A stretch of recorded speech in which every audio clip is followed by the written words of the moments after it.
What is the most calculated, completely legal thing you have ever done to someone who was absolutely certain they had gotten away with it?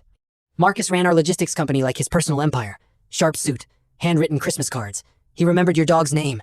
Everyone in that building felt lucky just to be near him. But the warmth was a performance.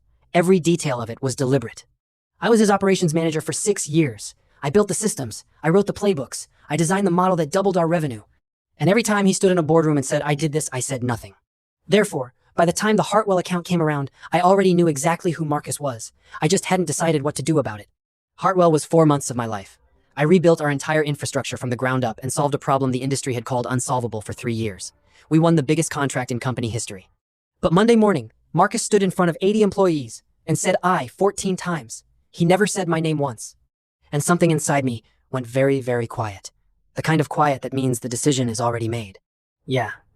It gets worse. 2 months later, a routine audit. A subcontractor, Reliant Freight LLC, paid 40% above market rate every month. 2 years straight.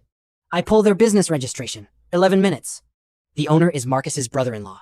He had been funneling company money to his own family, pocketing the difference, and burying it inside the budget with my name on it as signing officer. But it gets worse. He wasn't just stealing. He was positioning me to take the legal fall when it all collapsed. Therefore, when he called me in on a Friday, slid the termination letter across the desk, and said, effective immediately, I understood. He needed me gone before the next audit cycle found what I had already found. I don't raise my voice. I shake his hand. I take the box. But Marcus didn't know I had been documenting everything for 3 months. Every falsified report, every vendor approval, all of it on an encrypted drive he had no idea existed. Therefore, on a Thursday afternoon, I make 3 phone calls. The SEC, my employment attorney, and the board to let them know I had already filed before they read it somewhere else. I hang up. I make coffee, and I go for a long walk. 8 months later, Marcus was banned from ever serving as an officer of any public company. The business sold in a distressed acquisition. My wrongful termination settled for $400,000. Total damage to Marcus Hale, over $2 million. He fired me thinking it solved the problem. But all that letter did was give me time, give me cause, and give me 12 floors and an elevator to make up my mind.